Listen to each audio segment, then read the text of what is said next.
안녕하세요. 저는 서울도시연구소의 윤진호라고 합니다.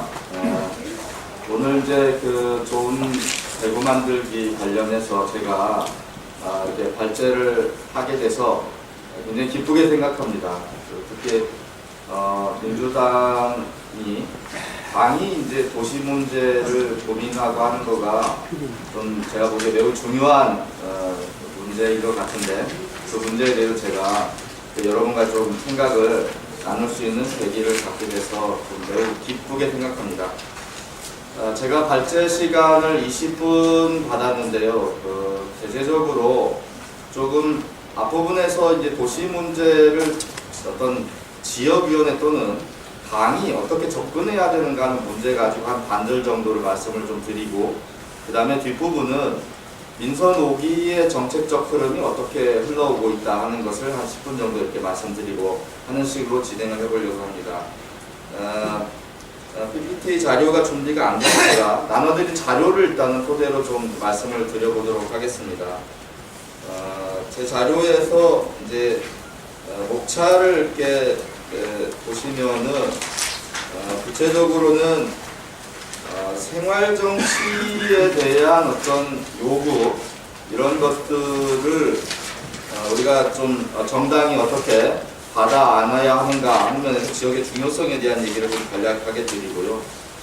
그런 면에서 이제 아까 여러 말씀이 있으셨지만은 결국 어떤 도시를 만들 것인가라고 하는 비전을 우리 광역시 당도 만드는 게 좀 중요한 문제다, 이렇게 생각이 됩니다. 그러니까 보통 우리가 어떻게 보면은 87년부터 지금까지 체제가 주로는 권력을 둘러싼 어떤 양상으로만 많이 해오면서 도시에 대한 비전 자체를 정당이 좀 제시하는데 그동안 소홀해 왔다고 저는 볼 수 있을 것 같습니다.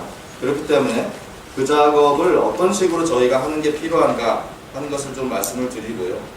그 다음에 그것을 할 수 있는 좀 구체적 방법론을 좀 제가 오늘 말씀을 드리는 정도에서 그치려고 합니다. 제가 대구시에 대해서 대구시가 이런 걸 했으면 좋겠다라는 말씀을 드리는 것은 좀 하지 않고요. 어떠한 관점에서 그 문제를 우리가 준비해 나가야 되고 어떤 것들을 우리가 연구해야 되는가 하는 문제를 좀 얘기를 드리고, 그다음에 마지막으로 민선 5기 부분이 어떤 것들을 중심으로 변화가 되어 왔다라는 말씀으로 이야기를 마무리하도록 하겠습니다.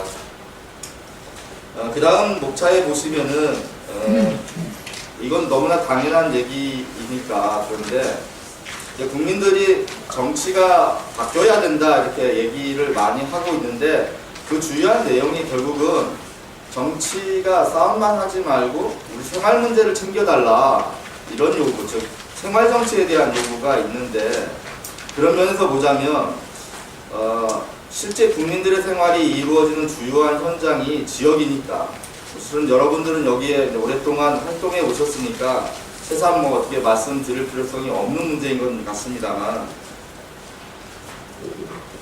그래서 제가 이렇게 보면은 결국은 이제 지역이라는 거가 여러분 아시는 것처럼 먼저 애들을 우리 키우는 곳이고, 또 어떻게 보면 아침에 이제 조기 축구하는 곳이고, 또 교회나 절에 성당에 가는 곳이고, 또는 동창들과 술 마시는 곳이기도 하고, 또 어떻게 보면은 어쩌면 우리 사회의 현실, 한국 경제가 굉장히 어렵다 이렇게 말하는 문제를 우리가 어린이집이나 지역 아동센터에 가면 바로 느낄 수 있는 곳이고, 또 자영업을 하시는 분이나 아니면 공직자분들은 여기가 직장인 곳이고, 그런 면에서 지역이라고 하는 것은 생활정치 현장이다 이렇게 생각이 듭니다. 이런 면에서 보자면 민주당이 실은 중앙당 위주의 활동이라는 것들을 계속해 오면서 시도당의 비중이나 이런 것들은 상대적으로 오히려 지금 이러한 생활정치에 대한 요구로 볼 때는 시도당의 비중이 훨씬 더 증가해야만 하는 문제가 아닌가, 이런 생각이 드는 거죠. 즉 우리가 생활정치를 한다는 얘기를 민주당도 많이 합니다. 또 뭐 안철수 신당도 생활정치를 하겠다는 얘기를 하는데 제가 생각할 때는 이 지역 활동의 뭔가 계획, 비전 이런 것들이 없는 생활정치 주장은 실제로는 그냥 표를 얻기 위한 레토릭에 불과한 것이 아닌가 이런 생각이 드는 거죠.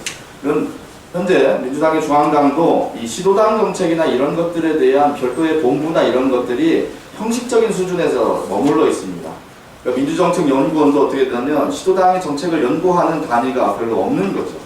이런 면에서 향후 민주당의 중요한 개혁 방향 가운데 하나로 지역의 중요성, 또 시도당의 중요성 이런 것들이 강조될 필요가 있겠다 이런 생각이 좀 들고요. 이것을 먼저 좀 그런 면에서 어떻게 보면 민선 5기는 이 부분에 대한 변화가 이제 민주당의 자치단체장들이 좀 많이 당선되면서 어떻게 보면 본격적으로 시작됐다고 이렇게 볼 수 있을 것 같습니다.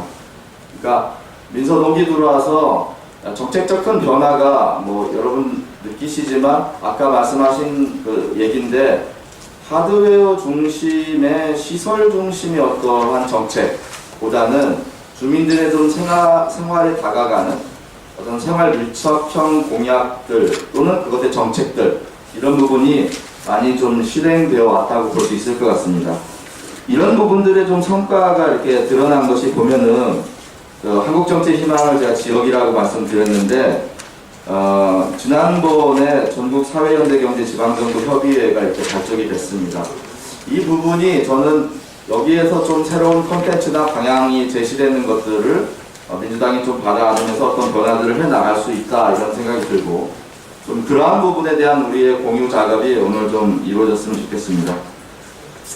그럴 때 저희가 이제 먼저 이 대구광역시당 민주당이 이 문제를 풀어나갈 때 먼저는 우리는 어떤 도시를 만들 것인가라고 하는 비전을 좀 우리가 제시하는 게 필요하지 않나 라는 거죠. 제가 여기 지금 자료에 보시면 도시전략에 대한민국 신중심도시, 미래를 키우는 생명도시, 사람이 아름다운 도시, 교육중심 녹색복지도시 이렇게 쭉 이렇게 정리를 해놨습니다. 이 부분들이 선거의 공약서에서 나타난 부분이거나 아니면 그분들이 들어가서 자기 비전을 세우면서 자기가 이 도시를 이렇게 만들겠다 이렇게 세운 비전들입니다. 보시면은 미래를 키우는 생명도시는 시흥시의 비전입니다. 그 다음에 글로벌 문화도시는 지금 교육중심 녹색복지도시 같은 경우는 서울시의 노원구의 어떤 비전입니다. 또 지식문화특구는 관악구, 서울시 관악구의 이런 비전입니다. 그러니까 이런 비전을 현재 그 다음 페이지를 이렇게 좀 보시면 이게 대구에 제가 홈페이지를 들어가서 이렇게 보니까 여기 나와 있는 것처럼 글로벌 지식경제 자유도시라고 하는 부분을 현재 대구시장의 비전으로 제시를 하고 있습니다. 그렇다고 한다면 제 생각에는 민주당은 이 비전에 동의하는 거냐라는, 그러니까 실제로 이 대구시를 어떤 식으로 끌고 가겠다는 민주당의 비전은 뭐냐 이렇게 우리가 생각해 볼 수 있는 거죠.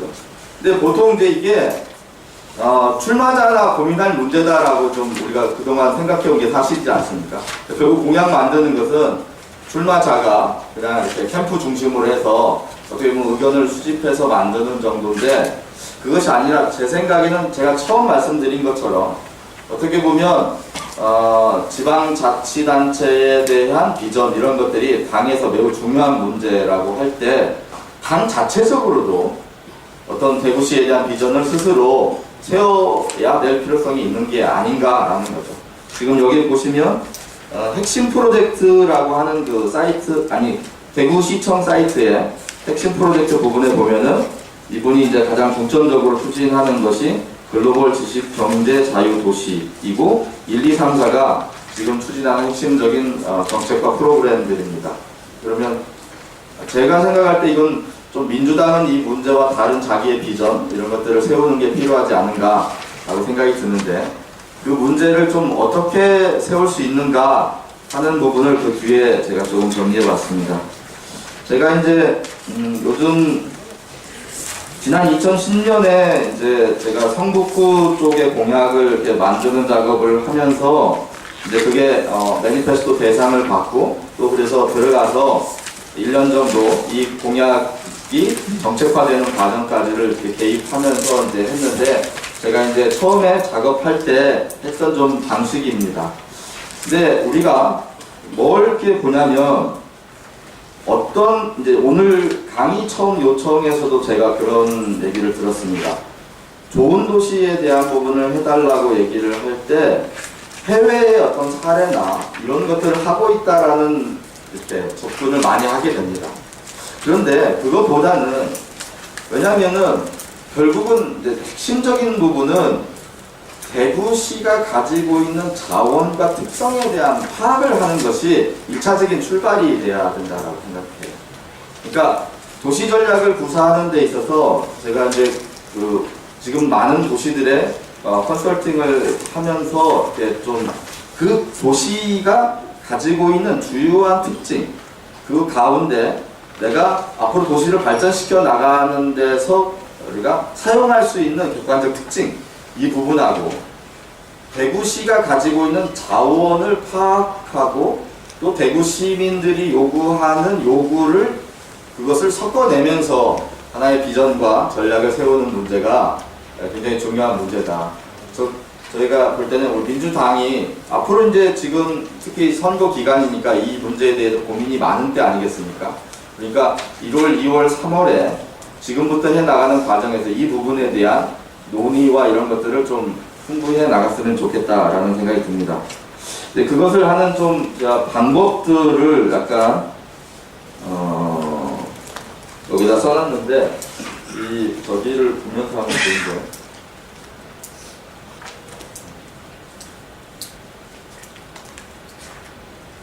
PDF 파일로 네. 여러 가지로 오늘 제가 이건 그러면 그냥 계속 이 자료를 가지고 좀 설명을 해보도록 하겠습니다.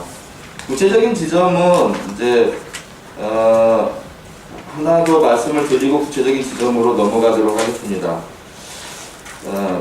지금 이제 우리가 여기 선거 준비하시는데 어떻게 보면은 이제 시장을 배출한 적은 없으시니까 이 현실감은 좀 차이가 있을 것 같습니다.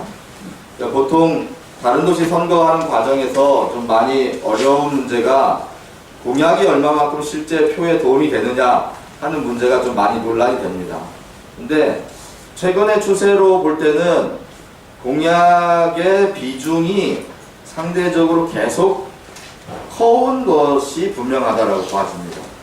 적어도 생각할 때 박빙 지역 부분에서 한 5% 정도 되는 부분은 공약에 대한 반응도가 있다 이렇게 현재 보여집니다. 특히 지자체 선거는 공약을 보고 투표했다는 률이 한 15% 정도 전후로 조사가 되고 있는 데이터들이 있습니다. 그렇기 때문에 국회의원 선거는 전국 전반에 대한 흐름 속에서 투표를 하지만 지자체 선거는 공약을 보고 투표하는 경향이 많다. 그래서 공약 부분에 대한 것을 좀 신경을 많이 쓰셔야 되는데 특히 유권자들이 반응할 수 있는 공약들을 하는 게 좋습니다. 여기 그림 제가 보시면 18대 대선의 공약 2개를 지금 비교했습니다. 하나는 박근혜 대통령의 공약이고 옆에는 문재인 후보의 공약입니다. 보시면은 1번에 박근혜 후보의 공약이 가계부채 걱정 줄이기입니다. 보시면 그 다음에 두 번째가 보육비 걱정 줄이기 공약이고 세 번째가 교육비 걱정 줄이기 공약입니다. 이게 뭐냐면 동일한 페이지에 있습니다. 공약서에 양쪽에 본인 프로필 소개되고 나서 첫 번째 공약 나오는 지점에 보면은 문재인 후보는 일자리 혁명, 따뜻한 복지국가로 주요 공약이 되어 있습니다. 물론 범주가 좀 다른 문제가 됩니다. 하나는 일자리라고 하는 부분을 했고 하나는 어디 있어요? 뭐 생겼어요? 이 도시화 선거라는 부분에 있습니다.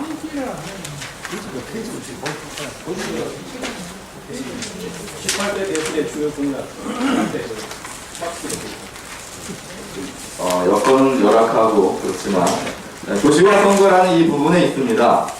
그러면 제가 나중에 김문수 씨 공약과 유시민 씨 공약도 제가 비교를 좀 해서 보여드릴 겁니다. 그런데 이거 보면은 보통 우리가 3페이지 정도 보고 쓰레기통에 버린 사람들이 참 많습니다. 그러니까 첫 번째 공약을 어떤 페이지로 하느냐가 매우 중요한데 어쨌든 박근혜 씨 후보 공약은 훨씬 생활 밀착형으로 되어 있다는 사실입니다. 이런 부분에선 제가 볼 때는 공약 부분에 대한 어쨌든 유권자의 반응도가 증가하고 있다. 그렇기 때문에 향후 이 부분을 좀 잘 준비하시는 게 필요하다라는 것을 한번 먼저 전제로 드리고요. 또 하나는 이제 그 다음 페이지입니다. 공약 시정계획 도시 기본계획 페이지인데요. 이게 이제 우리가 이게 실제 이걸 만약에 지방자치단체장 선거에서 이겨서 운영을 해보는 걸 하면 이걸 알게 됩니다. 첫 해년도의 당선이 이제 6월 우리 3일 날 선거가 되면 3주의 인수위원회가 있고 7월 1일부터 임기가 시작됩니다. 그러면서 하반기 추경 예산을 편성하고 그 다음 년에 예산을 편성하게 됩니다. 그러면 우리가 실제로 제가 보면 그 해에 당선된 해의 추경 예산과 그 다음 연도의 예산을 제대로 편성하지 않는 자치단체장은 성공할 가능성이 거의 없다고 봅니다. 4년은 굉장히 짧은 시간이기 때문에 전략적 방향을 분명한 형태로 사전에 갖고 들어가야만 되는 거죠. 그러니까 당선된 다음에 자기가 자치단체를 어떻게 운영하겠다는 계획을 세우는 쪽은 성공하지 않을 가능성이 매우 높다고 봐집니다. 실은 예를 들자면 이명박 시장의 여러 가지 공약들, 청계천 문제는 당연히 옛날 양현재 부시장이 그 전부터 갖고 있었던 아니었는데 하물며 버스 전용 차선제 공약마저도 사전에 안을 상당히 갖고 들어가서 바로 그 문제를 시작했고 그래서 집중했기 때문에 4년 안에 성과를 낼 수 있었다는 거죠. 4년은 굉장히 짧은 시간이고 그렇기 때문에 최대한 어떤 과제들에 집중하지 않으면 성과를 내기 어렵고 성과를 내지 못하면 당연히 지지세가 따르지 않는 문제이기 때문에 제가 생각할 때는 여기 제일 위에 나와 있는 공약, 인수위 보고서, 당선된 추경 예산, 당선된 다음에 예산 편성, 그리고 그 다음에 이제 보통 자기가 자치단체장 당선되면 무슨 대구시 비전, 지금 여기도 보니까 대구 장기 비전이라는 페이퍼가 있더라고요. 그것을 자기가 따로 만들고 또 법정 계획이 있습니다. 2030 도시 기본 계획이라고 하는 여기 나와 있는 것처럼 시군은 이 도시 기본 계획을 기본적으로 세우도록 되어 있는데 지금은 2020 도시 기본 계획이라는 게 있고 지금 시점이 2030 도시 기본 계획을 발주해서 하고 있거나 앞으로 할 시점입니다. 근데 이 부분이 법적으로 전략계획적 성격을 지니고 있습니다. 도시에서. 그런데 이 부분을 일치해서 가져가는 게 필요합니다. 한번 그 뒷페이지 제가 보시면 부천 사례를 제가 예를 들었는데 부천 사례에서 보면 이게 잘 보시면 제일 그 상단에 있는 것이 공약서입니다. 공약서가 중앙선거관리위원회에서 다운이 안 돼서 검색을 해서 어렵게 어떤 분이 사진을 찍어놓은 걸 했는데 이 분의 1번 공약은 교육도시입니다. 김문수 시장의 김만수 시장의 부천시 김만수 시장의 이제 공약입니다. 그런데 옆에 보시면은 장기발전 계획이라고 하는 것을 세웠습니다. 들어가서 자기가 앞으로 4년 동안 이렇게 하겠다는 계획서를 세운 거죠. 거기에 1번을 보면은 기업하기 좋은 여건 조성이라고 되어 있습니다. 그 다음에 2020은 본인이 한 건 아니니까 2030 도시 기본 계획의 중간 발표의 내용인데 제일 앞부분에 보면 문화가 생활이 되는 도시라고 되어 있습니다. 그러니까 여러분은 어떻게 생각하실지 모르지만 인수위원회도 그렇고 향후 들어가서 할 때 매우 중요한 것은 우선순위를 결정하는 겁니다. 그러니까 7가지가 다 중요하다는 쪽으로 하는 것은 성과를 못 낼 가능성이 높습니다. 어떻게 보면 3가지에 집중해도 성과를 내기가 4년은 짧은 시간이기 때문에 그 기간을 하려면 전략적 집중점을 가져야 되는데 이 부천시의 사례처럼 전략적 집중점이 왔다 갔다 하는 사례가 굉장히 많습니다. 그러면 김만수 시장이 실은 전략적 비전이 없다고 볼 수 있을 거라고 봅니다. 전략적 비전이 없는 쪽이 자치단체에 성공하기가 쉽지는 않을 거라는 겁니다. 이런 부분을 전제로 하고요. 그렇게 해서 어떤 식으로 이제 해야 되는가 하는 부분들의 팁은 간단히 말씀을 한번 드려볼게요. 즉, 지금 현재 제가 좀 제안 드리는 거죠. 그러니까 대구광역시당이 이런 작업들을 같이 집단적으로 해봤으면 좋겠다라는 겁니다. 첫째, 도시 기본계획 부분들을 좀 같이 검토해 보시는 게 필요합니다. 제일 잘된 어쨌든 전략 계획서이기 때문에 꼼꼼히 이 부분을 보면서 이 부분을 좀 비판적으로 검토해내는 회의들을 하시는 게 좋다. 두 번째로는 통계 데이터들을 활용해가지고 도시를 이렇게 좀 판단해내는 것이 필요한 거죠. 제가 앞부분에 이렇게 하나 그림을 해놨는데 뒤에 보시면 1인당 지역 내 총생산 부분을 보시면 대구광역시가 여기 잘 이렇게 숫자가 작지만 15.68이고 경상남도가 27.2고 경상북도가 31.48이라는 걸 볼 수 있습니다. 그러니까 옆에 자치도에 비해서 1인당 지역 내 총생산이 거의 반절 수준이라는 걸 알 수가 있는 거죠. 그러니까 우리가 뭐냐면 대구시의 객관적 특징들을 이제 도출해내는 몇 가지 작업들을 해야 되는데 첫째 인구 추세 같은 경우들은 우리가 당연히 기본적으로 하는 거죠. 제가 보니까 97년도에 250만으로 진입하고 약간 254만까지 올라갔다가 거의 계속 빠지고 있는 추세인데 약간 반등이 그때그때 좀 되긴 하지만 전반적으로는 빠지는 추세다. 그러니까 아마 97년 경제가 거의 피크였을 거고 그 뒤로는 계속 경제가 현재 대구시는 빠지고 있는 추세라고 생각이 될 수 있을 것 같아요. 이렇게 통계 데이터인데 이게 이제 통계청에 가면 이런 데이터들이 있습니다. 그래서 한 40가지 정도 이렇게 해서 우리 대구시가 현재 상황이 어떤가다라는 것을 객관적으로 좀 파악하는 문제들을 같이 해보시는 것. 인구 10명당 문화기반 시설수도 보면은 여기 구별로 좀 차이가 많이 나죠. 중구에 상당히 집중되어 있고 달성군이라든지 이런 쪽은 굉장히 숫자가 작다라는 것을 이건 여러분은 객관적으로는 이미 그냥 살고 계시니까 다 느끼시는 문제지만 숫자로 좀 확인하면서 이런 부분들을 풀어나가면 될 것 같다라는 제안이고요. 그 다음에는 좀 넘어가서 이 GIS 문제는 제가 그림 이렇게 그려져 있는데 이게 성북구 사례입니다. 보시면은 이것은 이제 이렇게 도시에 대한 객관적 이해에서 GIS 부분은 지금 그 표시가 인구 부분하고 보육시설 부분을 같이 이렇게 섞어서 보면은 기흥 일동을 보면은 인구가 굉장히 밀집되어 있는 지역입니다. 인구가 아니라 0-4세 인구가 밀도가 굉장히 높은 지역인데 보육시설은 적은 걸로 이렇게 나와 있습니다. 이러니까 이건 뭐냐면 도시에 대한 이해를 하는 데 있어서 이제 GIS 같은 걸 활용해서 하게 되면은 어떻게 보면 특정 지역에 대해서 어떤 것들이 문제인가 하는 것들을 파악할 수 있다. 이런 부분이고요. 그래서 객관적인 어떤 측면에서의 여러 가지 작업들을 내부에서 좀 시장에서 같이 해보는 게 좋겠다. 이번에 이제 후보가 좀 강한 후보가 나가서 이번에 이제 대결을 통해서 잘 될 수도 있는 상황이니까 그 부분들을 좀 풀었으면 좋겠다는 말씀이고요. 그 다음에는 이제 주민들의 요구조사 이 부분은 좀 당연히 돼야 되는 부분입니다. 왜냐면은 우리가 이제 두 가지 질문들 많이 오픈 무당으로 많이 하는데 현재 대구시의 문제점이 무엇인가, 그 다음에 다음 대구시장이 됐을 때 가장 중점적으로 해결해야 하는 과제란 무엇인가, 이런 부분들을 하면은 좀 많이 주민들이 어떤 부분들을 요구하고 있다는 것들이 좀 올라옵니다. 그러니까 예를 들자면 경기도 같은 경우다 그러면 교통 문제가 가장 중요한 문제점으로 부각되고 있거든요.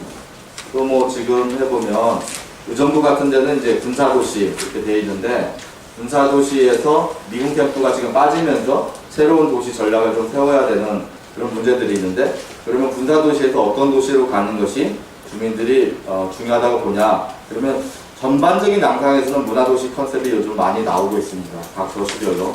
그렇지만 그러한 부분들에 대한 파악을 통해서 앞부분에 대한 객관적 특징과 주민조사를 섞어서 도시의 비전을 만드시는 게 좋다, 이런 제안입니다.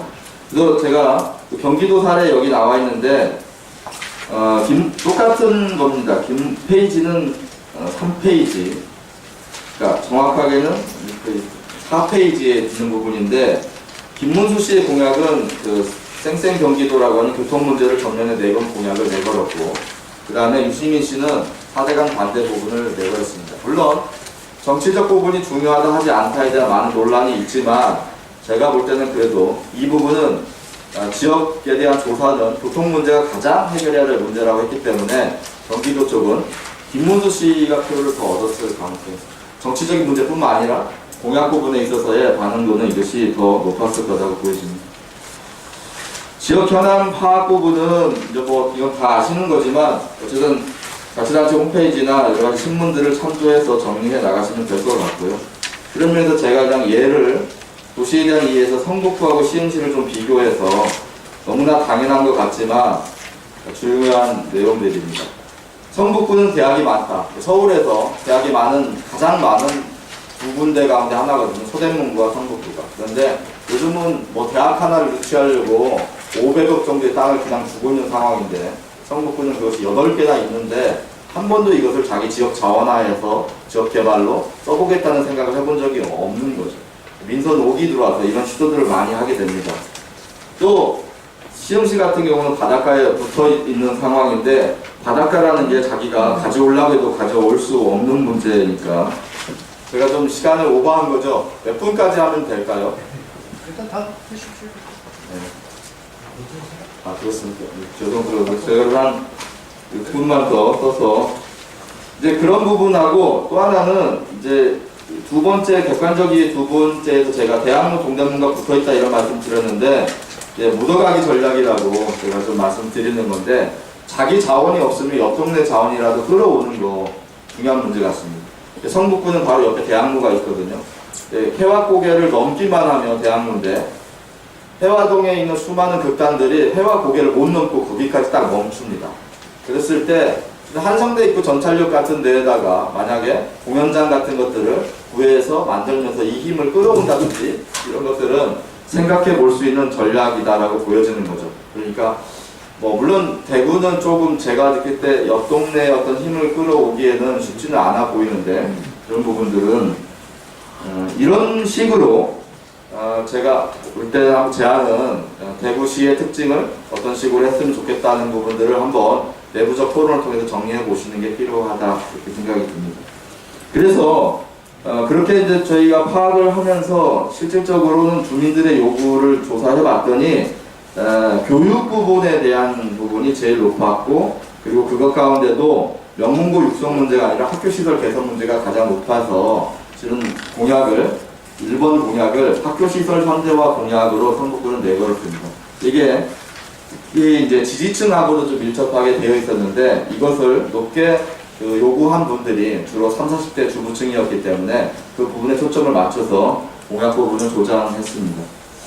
근데 제가 이제 공약 부분을 얘기하면서 이 문제를 약간 도시전략과 연계하는 식으로 지금 말씀을 좀 드리는 거죠. 왜냐하면 지금 여기는 이제 어떻게 보면 민주당이고 후보를 내고 공약을 내걸면서 이 부분을 당선이 되면 이것을 비전화해가지고 대구시를 변화하는 전략을 구사하니까 그 부분부터, 즉 공약부터 해나가고 이것이 당선에 이후에는 어떤 전략까지 연결해 나가는 식으로 했으면 좋겠다는 말씀이고 5분은 제가 이 민선 5기의 변화에 대한 부분을 좀 말씀드려볼게요. 지금 이 한 페이지인데 마지막 민선 5기 정책 흐름에서 지역경제 활성화 일자리 창출 문제는 민주당은 상대적으로는 이 문제가 많이 부각이 잘 안 되는 경향이 있습니다. 물론 이제 예를 들면 고양시의 최성시장이라든지 이렇게 몇몇 분들은 이 공약을 좀 많이 내걸었습니다. 일자리 부분을 내건 분도 계신데 성북구 같은 경우도 공약의 마지막 페이지는 이 창조경제 관련해 가지고 비전을 대학이나 이런 대학도시 컨셉을 어떻게 살려서 해나갈 것인가 하는 부분을 내걸었습니다. 그런데 제가 볼 때는 여전히 그래도 이 앞부분 지역경제의 활성화 문제보다도 이것이 내 일자리 문제로 연결되는 문제는 좀 주요하게 다뤄질 측면이다 이렇게 봐집니다.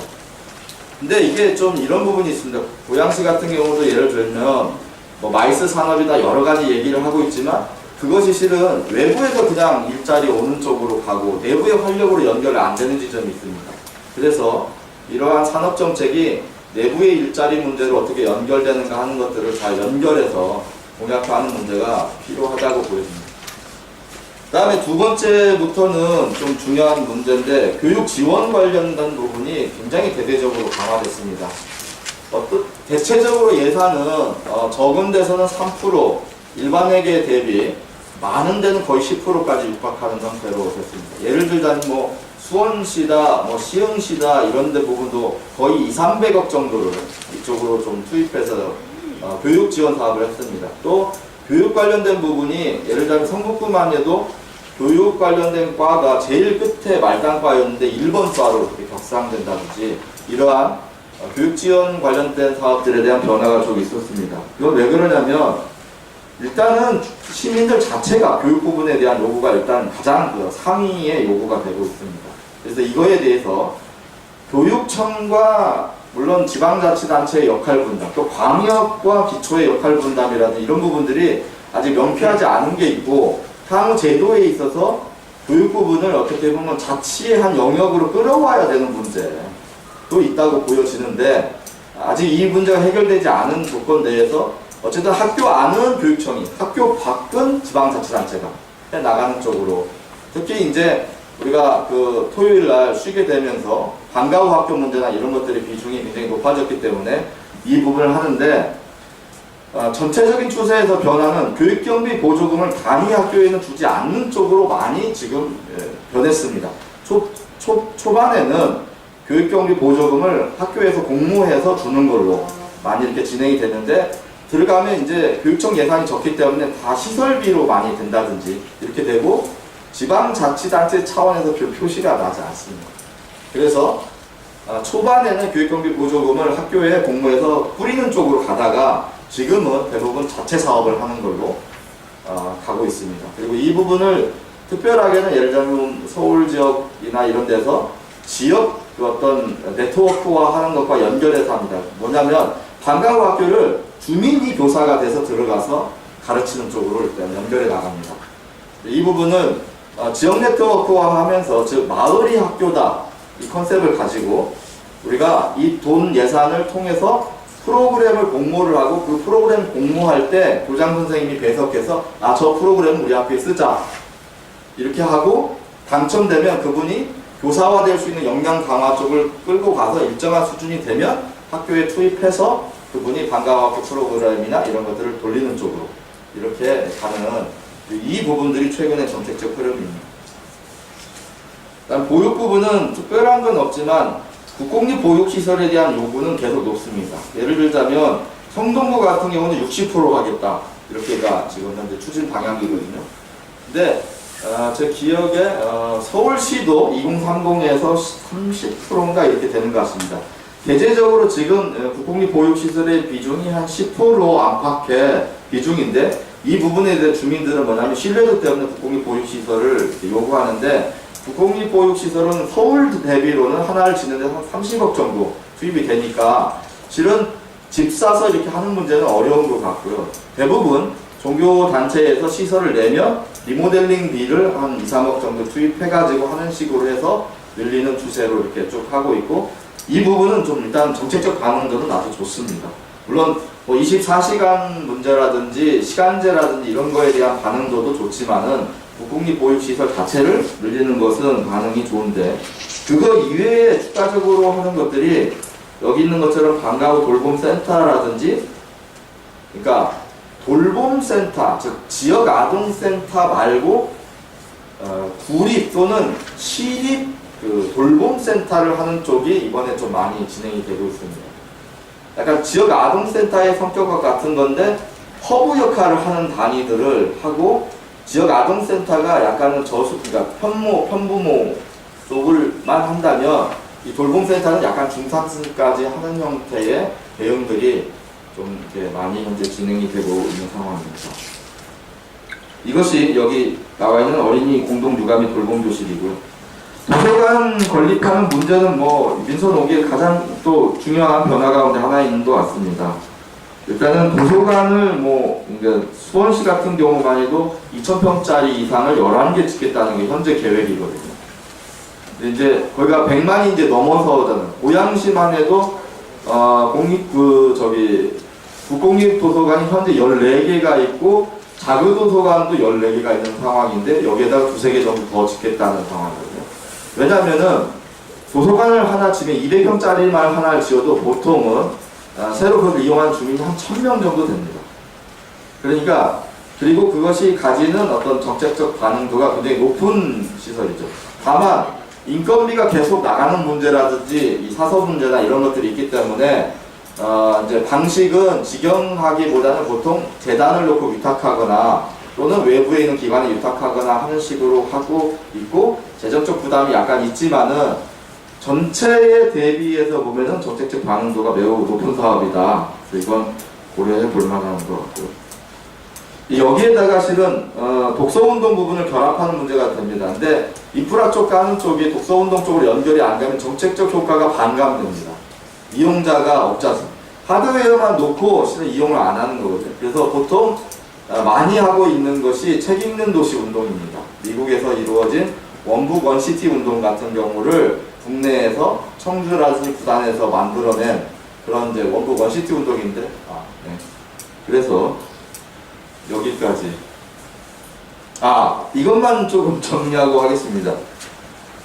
민간 거버넌스 문제는 이제 또 많이 이제 여기도 만약에 이제 이 시장을 이제 되면은 이 문제가 되겠지만 서울이나 이런 다른 데서 거버넌스 문제 주민참여예산제가 이제 법률화되어 있기 때문에 이걸 이용해 가지고 단 50억이라도 주민들이 스스로 예산을 내도록 한다든지 또 마을 만들기 지원센터나 이런 부분을 하는데 하나는 이렇게 좀 보시는 건 뭐냐면 정책을 잘한다고 좋은 건 아니라는 거예요. 정책 과정에서 반드시 사람을 키워가는 문제를 같이 해야만 장기성을 확보하게 됩니다. 그러니까 정책하는 과정에서 예를 들자면 에듀맘에서 어머니들 그 교육 관련해서 아카데미를 막 돌린다. 좀 돌렸는데 사람 왔다 그냥 흩어지는 거예요. 반드시 이 문제를 조직화 문제하고 연결해서 해야 된다라는 생각이 듭니다. 그러니까 에듀맘이라 그러면 한 100분 정도 된다 그러면 운영위원회 문제나 이런 것들을 이렇게 해서 기수별로 남기는 문제를 하면서 거기에서 새로운 사람들을 지역 역량화하는 것과 결합해서 정책들을 펼쳐나가야만 이 정책 기조가 장기적으로 만들어주시는 조직적 기반이 구축된다. 이런 말씀을 좀 드릴 수 있을 것 같습니다. 어떻게 보면은 대구시는 좀 실질적으로 해보지는 않은 일이어서 조금 다소 약간 좀 전달이 안 됐을 수 있을 것 같기는 합니다만은 어쨌든 이번에 좋은 기회니까 좀 되면은 이런 문제들을 좀 잘 풀어나가면서 제가 그냥 하나의 제안과 바람이 있다면 대구시당이 약간 지역 활동가형 정당이라고 하는 형태로 이렇게 조금 당의 문제들을 풀어나가는 것이 어쩌면 가장 어려운 조건이기 때문에 어려움을 풀어나가는 방법이 아닐까. 시간이 쫓기고 여러 가지 환경이 아니어서 두서없이 말씀드린 이상으로 제 발표를 마치도록 하겠습니다. 감사합니다.